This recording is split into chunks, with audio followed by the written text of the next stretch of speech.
Você está no canal No Radar Vascaíno. Eu sou o Edinho RJ. E aí, minha gente, tudo bem? Tudo certinho? Juntos aqui novamente para falarmos de Vasco. E caso seja a sua primeira vez aqui no canal, seja muito bem-vindo.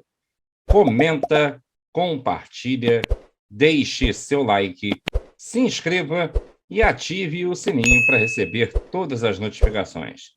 Se você quiser ajudar o canal, seja membro a partir de R$ 2,99. Você, meu amigo, também tem a opção do Pix para nos ajudar.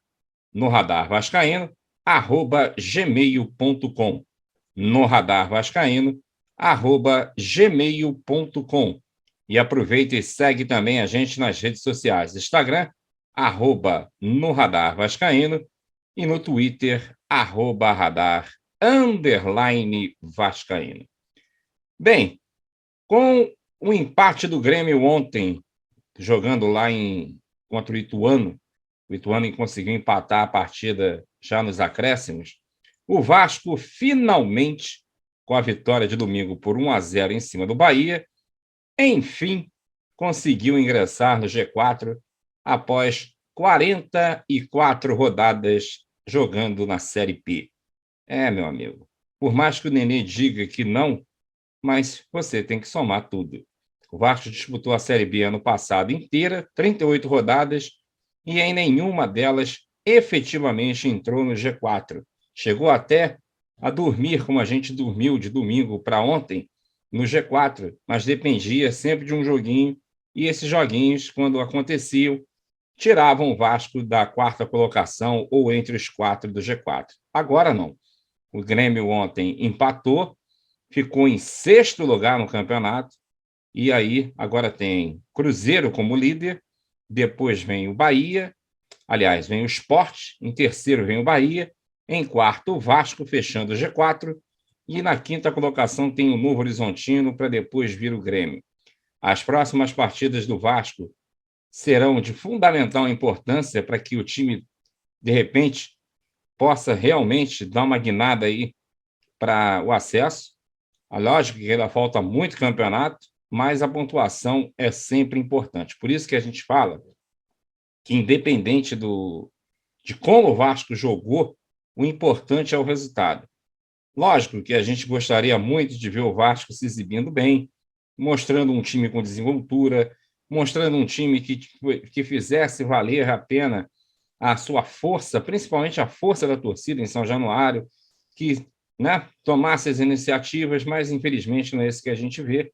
Mas o mais importante é que o Vasco está conseguindo vencer as partidas, jogou aí 3, 4 partidas em São Januário, ganhou 3, quer dizer, então está dentro aí de um certo ritmo que tem que ser. Infelizmente, a gente empatou com o Vila Nova em 1-1 na estreia, mas vamos dar um desconto que era jogo de estreia.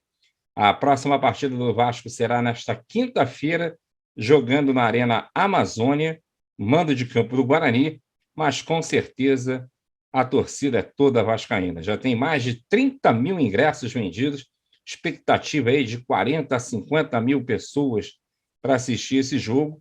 Aí na outra semana, o Vasco joga com o Brusque em São Januário, outra partida que também já promete casa cheia, ainda mais se o Vasco vencer esses jogos. E aí, no dia 2 de junho, provavelmente o Vasco tente jogar no Maracanã contra o Grêmio, uma partida que, aí, meu amigo, se o Vasco vencer esses 2 jogos aí que vem pela frente, Guarani e Brusque, e tiver na liderança, com certeza Maracanã vai ser pequeno para receber a torcida do Vasco, que está numa euforia só, e eu até entendo essa euforia. Apesar de tudo, o Vasco é o Vasco e a gente precisa estar nas cabeças sempre. O Campeonato Brasileiro da Série B está despontando aí com os campeões brasileiros na ponta, e tem 4, né, meu amigo? E só tem vaga para... Aliás, tem 5 e só tem vaga para 4.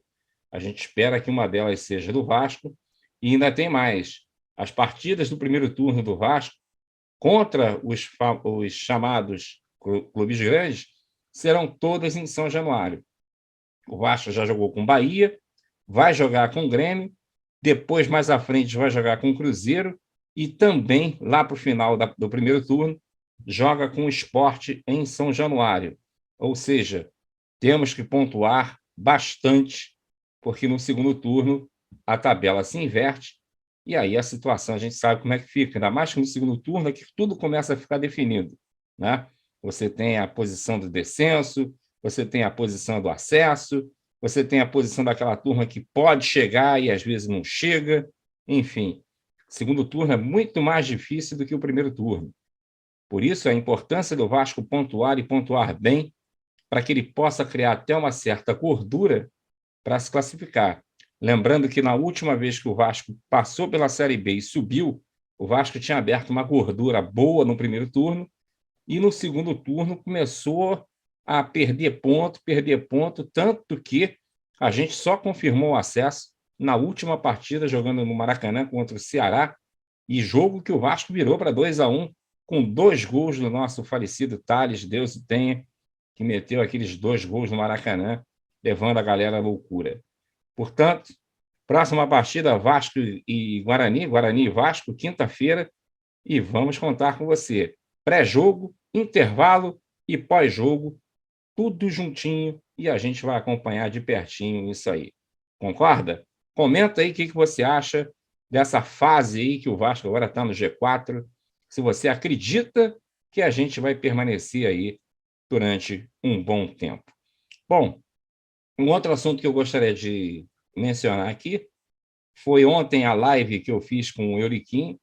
Quero agradecer demais aí ao Euriquinho por ter atendido o meu pedido, o apoio do Dr. Carvas, como sempre, do Mauro Bremer também, e principalmente também do Pedrão, que é outro irmão que eu tenho. Aliás, todos eles são considerados irmãos para mim, porque são pessoas fantásticas.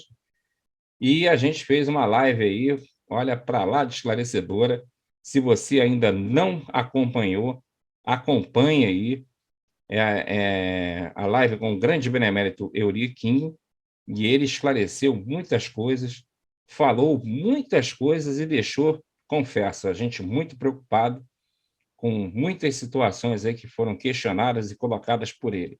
Convido você a assistir essa live para que você não perca nada. Inclusive, a gente teve também uma declaração, né, uma entrevista dada pelo Carlos Brasil, se não me engano, um dia antes, ou no mesmo dia da live, falando aí da 777, da expectativa da torcida de que a mudança com a 777 seria da noite para o dia, e coisa que não é bem assim. E ontem o Euriquinho foi bem enfático. São 700 milhões e só. Eles não vão dar mais nada. Eles podem até vir a tentar pagar a dívida do Vasco, mas isso num cenário muito bom, em que daqui a 3, 4 anos eles estejam com mais ou menos 800 milhões em caixa. Coisa que a gente sabe que, se der errado, vai dar ruim. E o próprio Riquinho fala isso na live, que se o Vasco, se eles investirem errado, o Vasco vai ter que arcar não só com a sua dívida, como a dívida que a 777 possa vir a deixar, caso aconteça um problema maior. Vamos bater na madeira e torcer para que isso não aconteça, não é mesmo?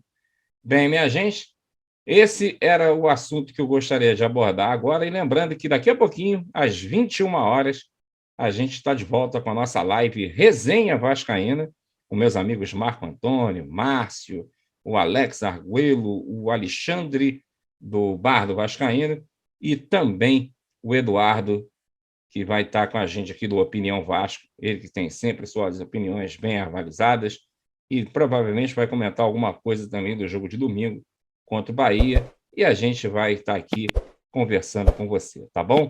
Um forte abraço e a gente se vê daqui a pouquinho, tá bom? Valeu!